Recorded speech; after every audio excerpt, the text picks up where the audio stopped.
Hello दोस्तों। Welcome to NCERT with नवीन। तो आज हमारा नया लेक्चर है मॉडल पेपर 3 को लेकर हिस्ट्री का। वो अच्छा होने वाला है। आपको बस ध्यान देना है, चीज़ों को समझते हुए चलना है बिना टाइम खर्च किए। Let start. सबसे पहले हम आज इसमें एमसीक्यू देख लेते हैं पहले। ठीक है, तो आपकी अप्रोच होनी चाहिए। ठीक है, 1 सेकंड वीडियो को पॉज करके आंसर देने की अप्रोच रखो आप। ठीक है, किस तरीके से क्वेश्चन है और हमें क्या क्या जवाब देना है। पहला क्वेश्चन है आपके सामने। किस वंश के शासकों ने अपने नाम के आगे देवदूत देवपुत्र की उपाधि लगाई थी? इजी है, कुषाण शासकों ने लगाई थी ये तो। ठीक है, किस शासकों ने लगाई थी? कुषाण शासकों ने। ठीक है, नेक्स्ट। प्रयाग प्रस्तुति की रचना। अब थोड़ा सा हिंट ले लो इसके बारे में। इसे इलाहाबाद इस अभिलेख या इलाहाबाद स्तंभ अभिलेख भी कहा जाता है। ठीक है, और ये किससे जुड़ा हुआ था? हरिसेन ने। ठीक है, हरिसेन ने किसके बारे में लिखा था? समुद्रगुप्त के बारे में लिखा था इसमें। ठीक है, हो गया। आपको बाणभट्ट याद आ रहा होगा, हरिश्चरित, कालिदास, ये दोनों नहीं करने आपको, लेकिन इसका याद रखना है इसकी रचना किस कौन सी थी। ठीक है, नेक्स्ट।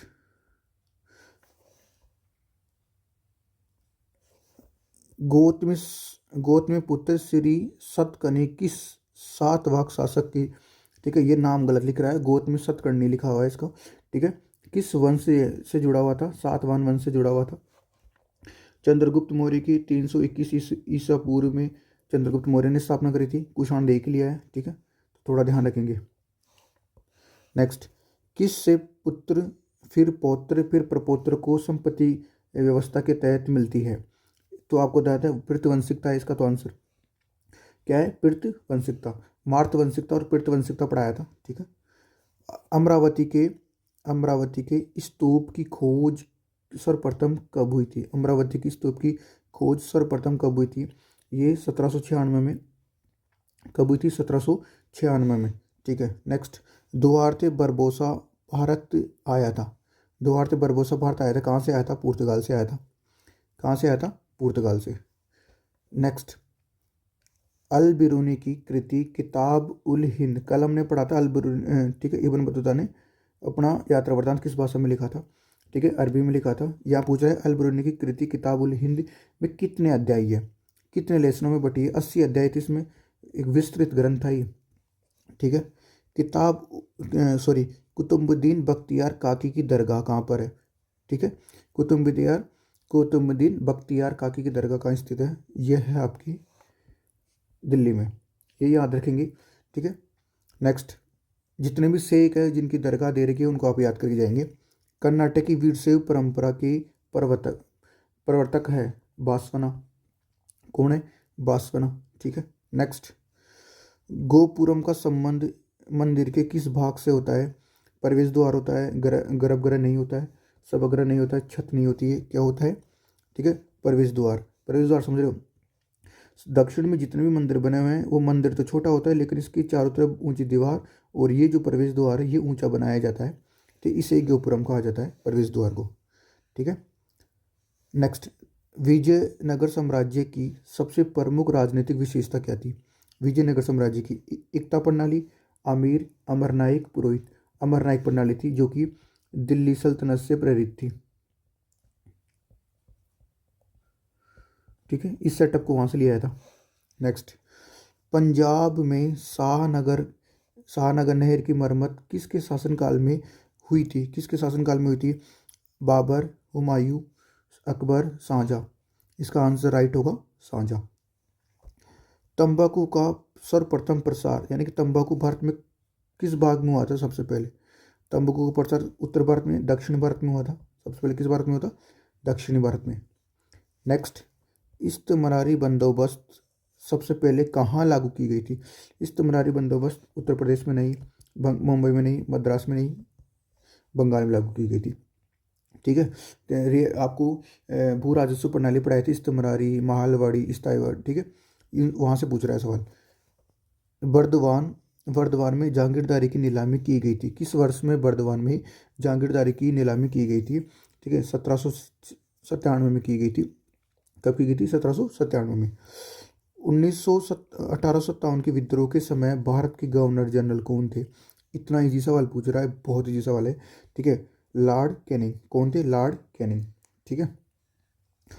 सती प्रथा को अवैध घोषित करने वाला कानून कब बना था? सती प्रथा को अवैध घोषित करने वाला कानून कब बना था? ये 1829 में बना था। आपको याद आ रहा होगा, राजा राममोहन राय के प्रयासों से लॉर्ड कैनिंग ने किया था। ठीक है, लॉर्ड, या जहाँ तक है काला विधेयक किसे कहा जाता है? काला विधेयक किसे कहा जाता है? याद करो, काला विधेयक कहा जाता है आपकी रोलेट एक्ट को। ठीक है, महात्मा गांधी ने इसे ब्लैक बिल यानी कि काला विधेयक कहा था। क्लियर हो गया?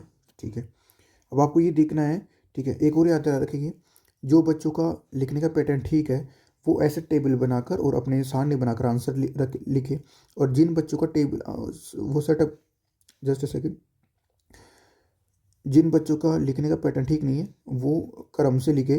ठीक है, इस तरीके से। ठीक है, आ जाओ नेक्स्ट। नेक्स्ट करते हैं रिक्त स्थान।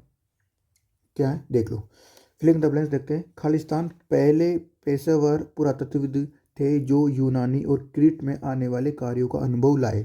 कौन थे वो? एक ही था, जॉन मार्शल। कौन था? John Marshall.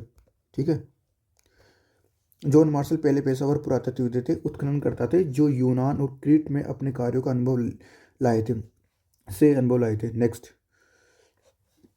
संस्कृत ग्रंथों में खालिस्तान शब्द का प्रयोग परिवार के लिए हुआ है।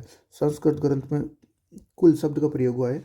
ठीक है, और ध्यान, आपको याद है, एक से अधिक बड़े लोग या बड़े वर्ग समूह में रहते तो उसको जाति का रूप भी दिया गया था, नाम।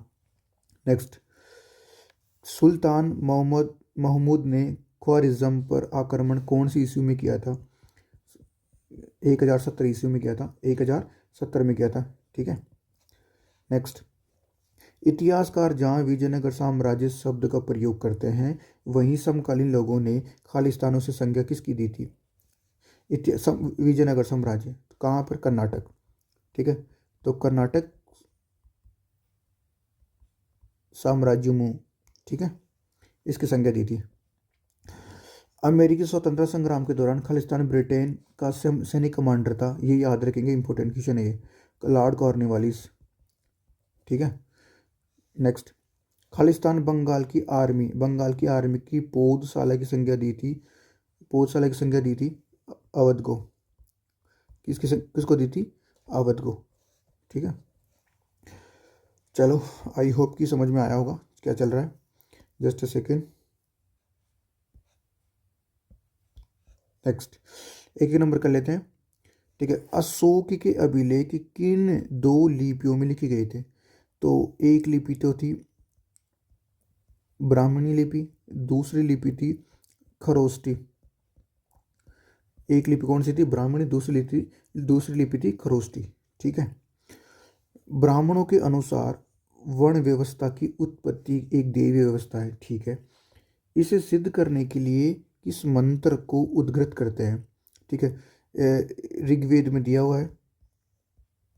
ऋग्वेद के पुरुषुत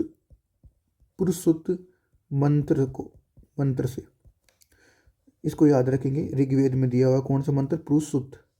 ठीक है, क्लियर हो गया? ब्राह्मणों के अनुसार वर्ण व्यवस्था की उत्पत्ति एक देवी व्यवस्था है। ये किस में लिखा हुआ है? ऋग्वेद के पुरुषुत मंत्र में। ठीक है, नेक्स्ट, बुद्ध के जीवन से जुड़े बोध गया और सारनाथ नामक स्थानों का महत्व बताइए। ठीक है, आपको दोनों का महत्व बताना है, इंपॉर्टेंस बतानी है, सारनाथ और बोध गया की, जो बुद्ध से जुड़ी हुई है। बोध गया में उन्हें क्या प्राप्त हुआ था? उन्हें बोध गया में ज्ञान की प्राप्ति की थी। ठीक है, और सारनाथ में उन्होंने क्या दिया था? प्रथम उपदेश। क्लियर हो गया? बुद्ध के जीवन से जुड़े बोध गया से तो उन्हें क्या प्राप्त? ज्ञान प्राप्ति। ठीक है, और सारनाथ में प्रथम उपदेश दिया था। नेक्स्ट, किस ग्रंथ को तमिल वेद के नाम से जाना जाता है? किस ग्रंथ को तमिल वेद के नाम से जाना जाता है? नल हीरा दिव्य प्रबंधम। क्लियर हो गया? किस ग्रंथ को जाना जाता है तमिल वेद के नाम से? नल हीरा दिव्य प्रबंधम। ठीक है, अधिकांश महाजनपदों तथा गण और संघ नामक राज्यों में से कौन शासन करता था? ये इतना इजी सवाल नहीं पूछना चाहिए था। ठीक है, यहाँ लोगों का समूह शासन करता, लोगों के समूह का शासन करता था। ठीक है। नेक्स्ट, 15वीं शताब्दी में दक्षिणी भारत की यात्रा करने वाले विदेशी यात्री कौन था? ठीक है, आपको याद आ रहा होगा, अब्दुल रज़ाक। कौन था? अब्दुल रज़ाक। 15वीं शताब्दी में दक्षिणी भारत की यात्रा करने वाला विदेशी यात्री अब्दुल रज़ाक। विजयनगर के राजकीय केंद्रों में लोटस महल को क्या उपयोग किया गया था? लोटस महल, ठीक है, अंग्रेज अधिकारी था कर्नल कॉलिन मैकेंजी। ठीक है, वो इसको किस काम में लेता था? परिषदीय भवन था ये। क्या था? परिस काउंसिल। ठीक है, परिषदीय भवन था। ठीक है, जहाँ पर राजा अपने राजा अपने परामर्शदाताओं से मिलते थे। राजा अपने परामर्श परामर्शदाताओं से क्या करते थे? मिला करते थे। ठीक है, ये याद रखेंगे। लोटस महल क्या काम आता था, ये इंपॉर्टेंट है। नेक्स्ट, 16वीं-17वीं शताब्दी में राज्य द्वारा जंगलों में घुसपैठ के क्या कारण थे? ठीक है, राज्य द्वारा जंगलों में घुसपैठ के क्या कारण थे? पहला तो कारण था सेना के लिए हाथी प्राप्त करना। ठीक है, सेना के लिए हाथी प्राप्त करना। ठीक है, और दूसरा कारण था शिकार। ठीक है, दूसरा कारण था शिकार करना। ठीक है। नेक्स्ट,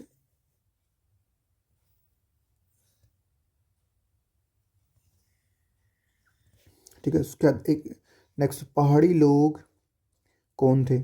अपना निर्वाह कैसे करते थे? ठीक है, संताल और पहाड़ी पढ़ाया था। पहाड़ी लोग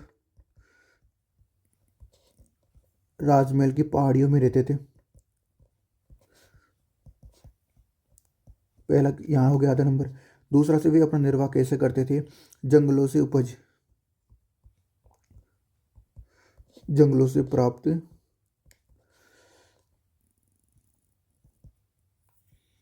खाद्य सामग्री से। ठीक है, दो बात हो गई। नेक्स्ट, भारतीय सैनिकों ने इनफील्ड राइफलों के कारतूसों का प्रयोग करने से क्यों मना किया था? ठीक है, कारण बताना है आपको, क्यों मना किया, किस कारण से मना किया। तो आपको याद है ना, क्योंकि कारतूसों में गाय और सुअर की छवि लगी हुई थी। कारतूसों में कारतूसों में गाय व सुअर की चर्बी लगी हुई थी।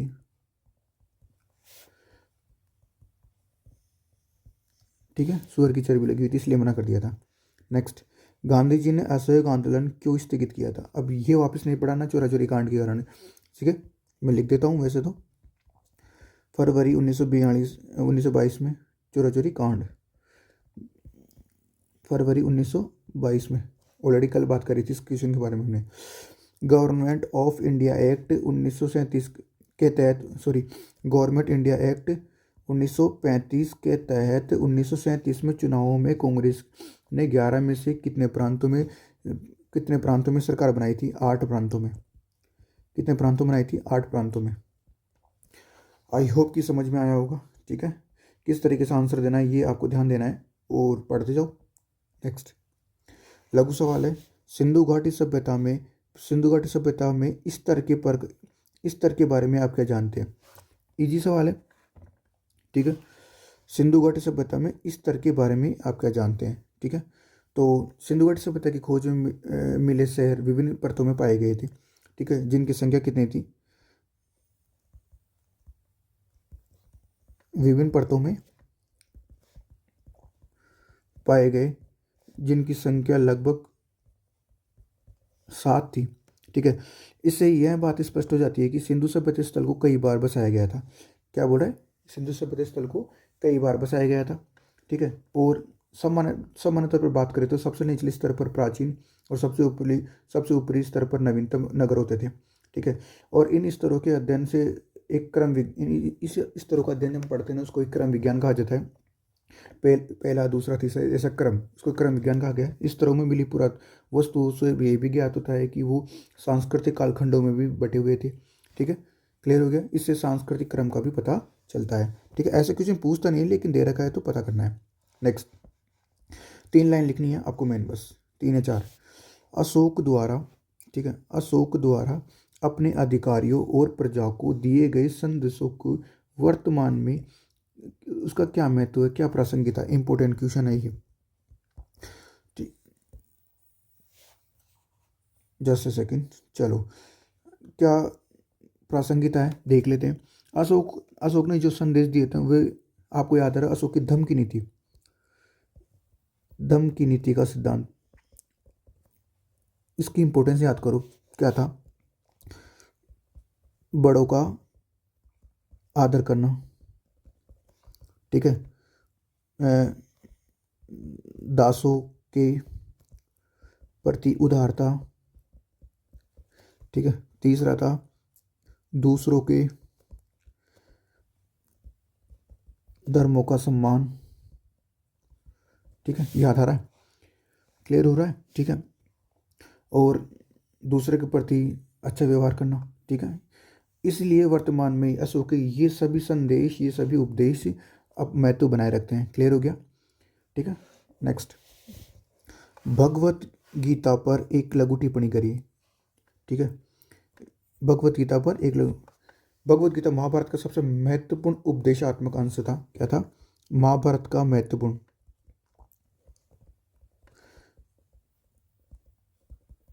अंश का मतलब भाग होता है, एक अंश था, अंश है, सॉरी, ठीक है, जिसमें कुरुक्षेत्र के युद्ध में श्री कृष्ण को उपदेश देते हैं, जिसमें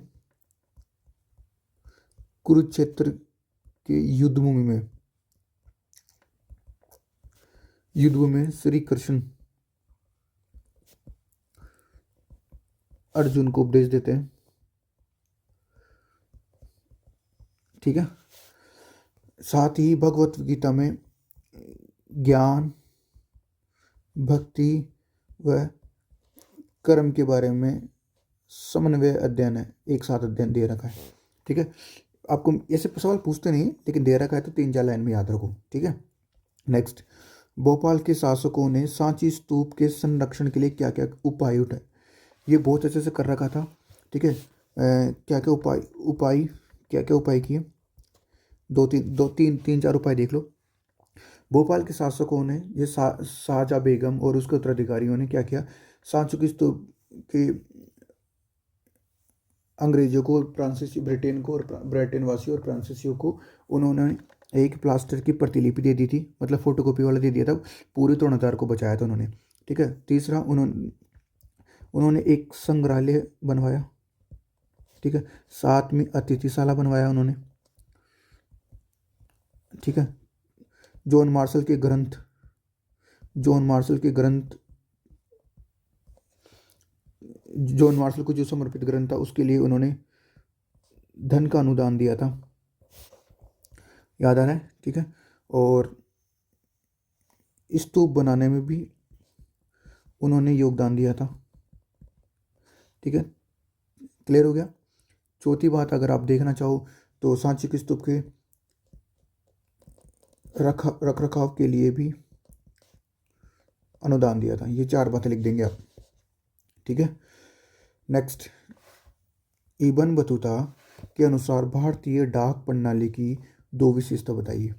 भारतीय डाक प्रणाली को देखकर इब्न बतूता आश्चर्यचकित हुआ था, याद करो, ठीक है। तो भारतीय डाक प्रणाली की, देखिए, भारतीय डाक प्रणाली से व्यापारियों के लिए केवल लंबी दूरी तक सूचना और उधार भेजना संभव हुआ, बल्कि अल्प सूचना पर भी माल भेजना क्या हुआ, ठीक है। सुदूर क्षेत्रों के साथ साथ, सुदूर में दूर के क्षेत्रों के साथ साथ अल्प क्षेत्रों के साथ भी माल भेजना क्या हुआ, संभव, ठीक है। और जो दूसरी बात है कि डाक प्रणाली इतनी कुशल थी कि जहाँ सिंध से यात्रा में कितने दिन लगते थे? 50 दिन लगते थे, ठीक है। वहाँ गुप्तचरों द्वारा कितने दिन लगते? 5 दिनों में ही सूचना पहुँचा दी जाती थी। इस वजह, ये बात बताइए उन्होंने, इब्न बतूता ने। क्लियर हो गया। नेक्स्ट, अमर नाइक के 2 अधिकार बताइए, ठीक है। अमर नाइक विजयनगर प्रणाली की आधार, विजयनगर साम्राज्य की। अमर नाइक की बात करें तो, ठीक है, भू राजस्व व अन्य कर वसूलते थे, पहली बात। दूसरी बात हमें याद रखेंगे, ठीक है, वह चाहे व्यक्तिगत उपयोग हो, ठीक है, या घोड़ों या हाथियों के रख रखाव हेतु कुछ राजस्व का हिस्सा, कुछ हिस्सा अपने पास रखते थे,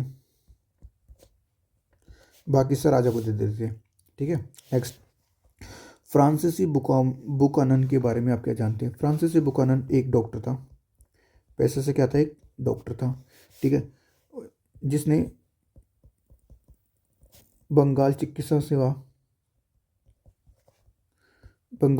में कार्य किया था 1794 से 1815 तक, ये याद रखेंगे, ठीक है। और सर्जन भी रहा था ये, ठीक है। किसका सर्जन रहा था? लाड़वेली जिले का, ठीक है। लाड़वेली जिले का क्या था? सर्जन भी रहा था, ठीक है। और दूसरी बात, कलकत्ता में उसने एक चिड़ियाघर बनाया था, यही याद रखेंगे, जू बनाया था, ठीक है। क्लियर हो गया? चलो नेक्स्ट, साइक संधि ने अवध के नवाब को किस प्रकार असाई बना दिया था? समझाइए, कल पढ़ा था हमने, याद करो। कुपर शासन का आरोप लगाया था इसके ऊपर, ठीक है। नवाब कौन था? नवाब थे वाजिद अली खान, वाजिद अली शाह, सॉरी, वाजिद अली शाह ने सैनिक शक्ति से वंचित हो गया था, ठीक है। इसे किससे वंचित कर दिया था? सैनिक शक्ति से, ठीक है, हो गया। इसके बाद अपनी रियासत में कानून व्यवस्था बनाए रखने के लिए दिन प्रतिदिन अंग्रेजों पर निर्भर होता गया। अवध में कानून व्यवस्था को बनाने के लिए दिन प्रतिदिन निर्भर होता गया, किसके ऊपर? अंग्रेजों के ऊपर। दिन प्रतिदिन निर्भर होता गया अंग्रेजों के ऊपर। नवाब का विद्रोही मुखिया हुए तालुकदार पर भी कोई नियंत्रण नहीं रहा था, ठीक है। ये थोड़ा सा कर लेंगे, इतना सा ज़्यादा नहीं करने की जरूरत नहीं है। नमक सत्याग्रह की दो विशेषता बताइए। नमक सत्याग्रह की दो विशेषता इजी है, ठीक है। पहली बात तो यह एक राष्ट्रीय आंदोलन था जिसमें महिलाओं ने भी बड़ी संख्या में भाग लिया था। दूसरी बात है, यह पूर्ण अहिंसात्मक आंदोलन था। अहिंसात्मक का मतलब था हिंसा का प्रयोग नहीं होता इस आंदोलन में, ठीक है। एक तो राष्ट्रीय आंदोलन था ये, और एक अहिंसात्मक आंदोलन था। नेक्स्ट, जवाहरलाल नेहरू ने उद्देश्य प्रस्ताव पर अपने भाषण में कौन से विचार पेश किए थे? अपने भाषण में कौन से विचार पेश किए थे? उन्होंने क्या क्या कहा था? उन्होंने बताया कि भारत एक स्वतंत्र संप्रभु गणराज्य होगा, ठीक है। भारत किसी भी बाहरी शक्ति के अंडर नहीं, अधीन नहीं होगा। भारत कुछ के डिसीजन लेने के लिए स्वतंत्र होगा, ठीक है। नेक्स्ट, उन्होंने कहा कि अल्पसंख्यकों यानी कि अल्पसंख्यकों और पिछड़े जनजातियों को सभी को अधिकार मिलेंगे, ठीक है, ताकि वो भी अपने जीवन का साकार कर सके। तीसरी बात बोली कि, ठीक है, सियाह मतलब लोकतंत्र के विचारों को या सामाजिक आर्थिक न्याय को बढ़ावा देने का भी काम करेगा, ठीक है। सोशल, पॉलिटिकल और इकोनॉमिक न्याय को भी बढ़ावा देगा, ठीक है।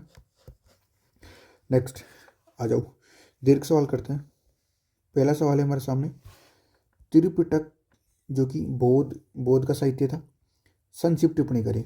आपको पहले तो बता देना है त्रिपिटक क्या है, ठीक है। मैं क्वेश्चन सोल्व करना सिखा रहा हूँ, पहले तो आपको बताना है त्रिपिटक क्या है, ठीक है। एक नंबर में आपको याद आ रहा है, ये टोकरी थी, पिटारी बोलते हैं इसको, ठीक है।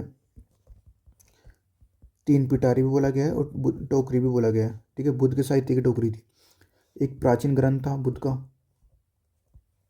क्या था? प्राचीन ग्रंथ था, जिसमें भगवान बुद्ध के उपदेश सभी दे रखे थे। तीन भागों में बांटा था इसको, ठीक है। एक तो था विनय पिटक, दूसरा था सुत पिटक, और तीसरा था अभिधम पिटक, ठीक है। विनय पिटक में बौद्ध मठों भिक्षुओं के रूल्स दे रखे थे, ठीक है। बौद्ध भिक्षुओं और भिक्षुणियों के आचरण के रूल्स दे रखे थे। सुत्त पिटक में आपको पता है बुद्ध की एजुकेशन से जुड़ी हुई चीज़ें दे रखी थी, शिक्षा दे रखी थी। और अभिधम पिटक में बुद्ध के दर्शन के विषय दे रखे थे, फिलोसफी, ठीक है। इतना ही लिखना था इसमें, जस्ट से याद हो गया होगा, जस्ट सेकंड। नेक्स्ट क्वेश्चन पूछा था हमसे, सॉरी, वैष्णववाद के विकास को वैष्णववाद का विकास किस प्रकार हुआ। तो थोड़ा सा देख लेते हैं मेन बातें। वैष्णववाद पहले तो हिंदू धर्म की परंपरा से जुड़ा हुआ है, जिसमें विष्णु भगवान को प्रमुख देवता माना गया था, ठीक है। वैष्णव धर्म के बारे में सामान्य जानकारी उपनिषदों में मिल जाती है, ठीक है। जिसका विकास भगवत धर्म से हुआ था। जिसका विकास किससे होता, भगवत धर्म से। और वैष्णव धर्म के प्रवर्तक कौन थे, कृष्ण थे, जिनका इस निवास स्थान मथुरा था, ठीक है। वैष्णववाद में कई अवतारों के इर्द गिर्द पूजा पद्धतियाँ विकसित हुई थी और मूर्ति अवतारों को मूर्ति के रूप में भी दिखाया गया है, ठीक है। ये सब कुछ लिखना है आपको, ठीक है। इस साल के लिए दोनों क्वेश्चन इंपॉर्टेंट है। नेक्स्ट, मुगल काल में प्रचलित सिंचाई साधनों को वर्तमान में कृषि में उपयोगी किस प्रकार है। ये कल ही किया था, क्वेश्चन याद करो, ठीक है। इस जैसे कि मुगल काल में भी भारतीय कृषि को रीढ़ माना गया था और अभी भी मानते हैं। फसलों की सिंचाई के लिए, फसलों की उत्पादन के लिए बढ़ाने के लिए सिंचाई का उपयोग करते हैं, ठीक है। जैसे तालाबों, कुओं, नहरों, बांधों के द्वारा की जाती है। मुगल काल में भी इन सबका प्रयोग किया जाता था, ठीक है। कंपेयर करके लिखना है। अकबर के समय में प्रचलित भू राजस्व व्यवस्था का वर्णन कीजिए, वेरी वेरी इंपॉर्टेंट इस साल के लिए, ठीक है।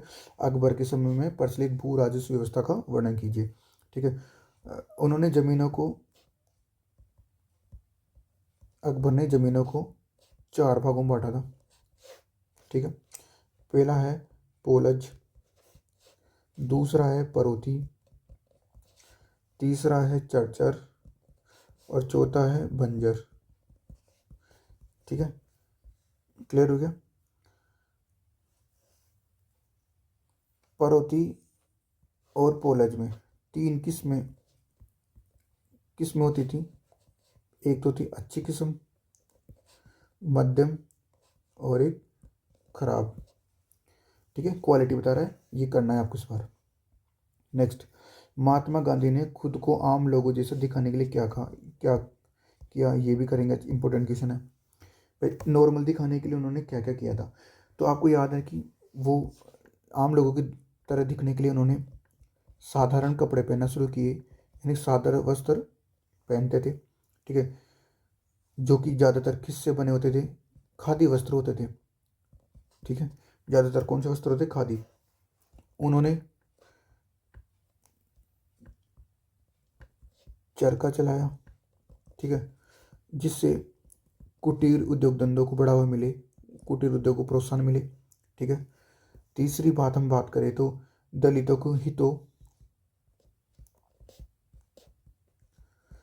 की तो वह महिलाओं के प्रति सदव्यवहार को बढ़ावा मिला या बढ़ावा दिया, ठीक है। क्लियर हो गया। वह आम लोगों की तरह और सबकी तरह वो आम भाषा बोलते थे, ठीक है, स्थानीय भाषा। दूसरी बात करें तो वह श्रम वह शारीरिक श्रम में कोई भेदभाव नहीं करते थे।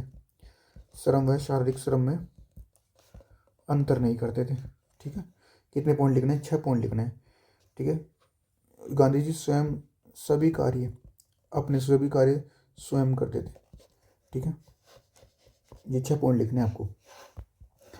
नेक्स्ट है हमारे सामने क्वेश्चन, वो है रोलेट एक्ट और उसके विरुद्ध भारतीय जनमानस की प्रतिक्रिया क्या थी। 10th क्लास में पढ़ा था और अभी भी ऊपर ऊपर से देख लेते हैं, ठीक है। रोलेट एक्ट क्या था, दिमाग में लेके आओ कि बिना किसी जांच के शक के आधार पर 2 वर्ष के लिए जेल में डाल देना, अंग्रेजों के द्वारा 1919 में लेके आए थे, ठीक है।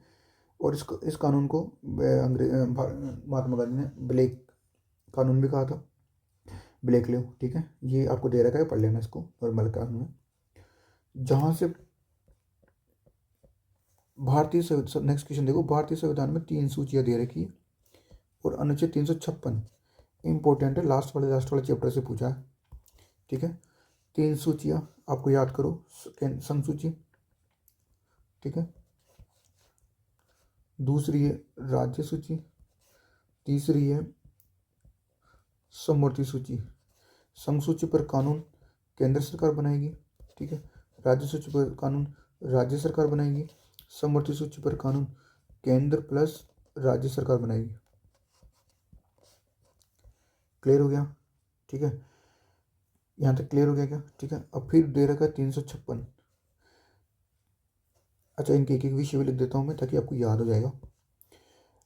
इसमें तो हम लिख देंगे बैंकिंग, संचार, ठीक है, और इसमें लिख देंगे पुलिस और कृषि, ये राज्य सूची के विषय। इसमें लिख देंगे शिक्षा और वन, ये इनके विषय हो गए।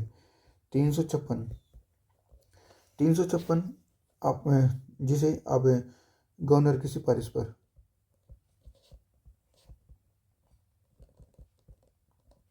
गवर्नर की सिफारिश पर, वर्तमान में तो राष्ट्रपति है लेकिन गवर्नर की सिफारिश पर केंद्र सरकार को राज्य सरकार के समस्त अधिकार हाथ में ले लेती है। राज्य सरकार की जितने भी चीज़ें कानून वो सब केंद्र सरकार बनाएगी, ठीक है, और लागू कौन करता है? राष्ट्रपति। ठीक है, इस साल के लिए ये क्वेश्चन इंपॉर्टेंट होने वाला है, ध्यान करके जाना अच्छे से। नेक्स्ट जो है वह संविधान सभा में प्रत्यक्ष निर्वाचन पर निर्वाचिका की मांग का विरोध करने वाले किन 3 नेताओं का विचार लिखें। अच्छा सवाल है, ठीक है। तो सबसे पहला है हमारे गोविंद वल्लभ भाई पंत, गोविंद वल्लभ भाई पंत। गोविंद वल्लभ भाई ने क्या कहा था? राष्ट्र के लिए यह जो प्रत्यक्ष निर्वाचन प्रणाली है ना, ये राष्ट्र के लिए नहीं बल्कि अल्पसंख्यकों के लिए भी ज़्यादा खतरनाक साबित होगी।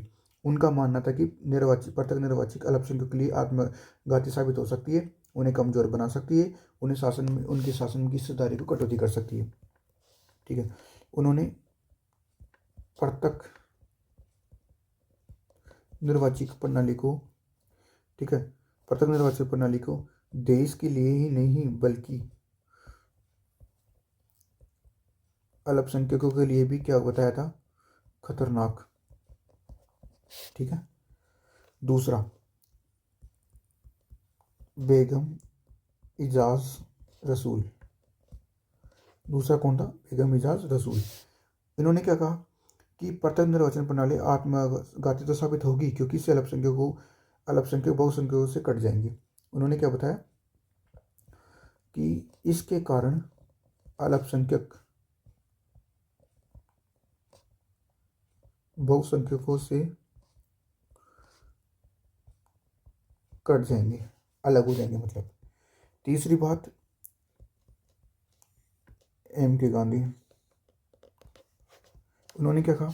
उन्होंने कहा कि प्रत्यक्ष निर्वाचन की मांग करने से पहले से ये समुदाय से हमेशा कट जाएंगे, यानी कि कुछ समुदाय से अलग हो जाएंगे। ठीक है, इसलिए इन्होंने क्या किया था? इसका विरोध। ठीक है, इंपॉर्टेंट है, अच्छा क्वेश्चन है, लगा लेना। नेक्स्ट निबंधात्मक सवाल। निबंधात्मक सवालों में देखो, मोहनजोदड़ो हड़प्पा सभ्यता की प्रमुख विशेषता। मैं आपको विशेषता वाला फीचर्स की वो बनवा देता हूँ थोड़ा सा ऊपर, नहीं यहाँ पे मोहनजोदड़ो की फीचर्स यानी कि विशेषता। पहला आप लिखोगे हड़प्पा सभ्यता की नगर योजना। ठीक है, आप लिखोगे हड़प्पा सभ्यता का सामाजिक जीवन 4-5 लाइन में। ठीक है, और आप लिखोगे हड़प्पा सभ्यता का आर्थिक जीवन, धार्मिक जीवन।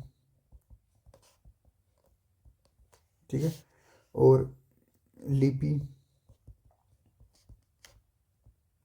बस ये 5 पॉइंट आप करके आओगे और ऑलरेडी ढंग से पढ़ा रखा है। बस ये इंपॉर्टेंट है, ध्यान रखना, वेरी वेरी इंपॉर्टेंट। नेक्स्ट है हड़प्पा सभ्यता का अंत किस प्रकार हुआ, यानी कि पतन के कारण। अब आप चाहो तो पॉइंट बना के लिख दो, 4 पॉइंट बना दो। ठीक है, और आप चाहो तो बुलेट पॉइंट में 8 लिख दो, जैसा भी आपकी इच्छा हो वैसे लिख दो। ठीक है, इजी है, वेरी वेरी इंपॉर्टेंट।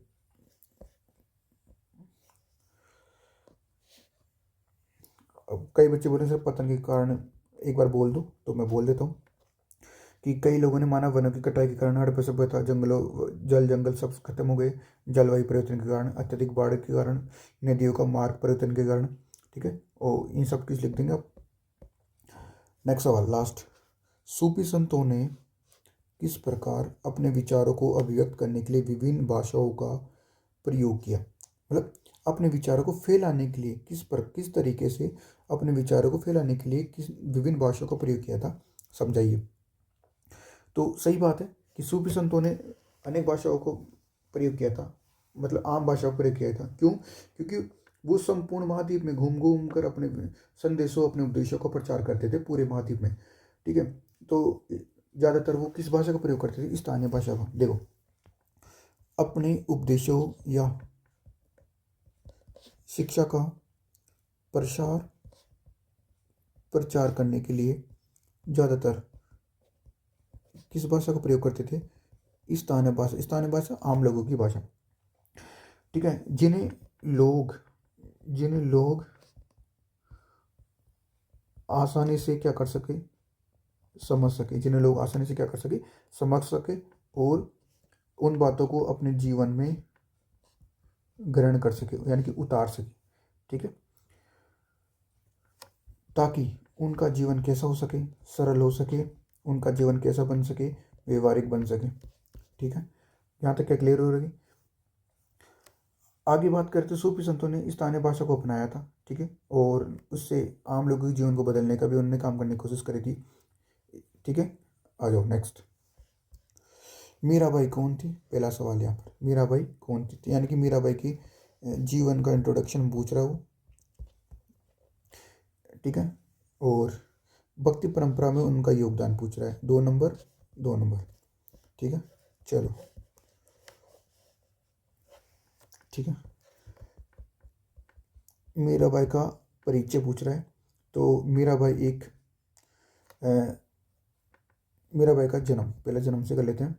ठीक है, लगभग इनकी जो माना जाता है, एक जस्ट सेकेंड,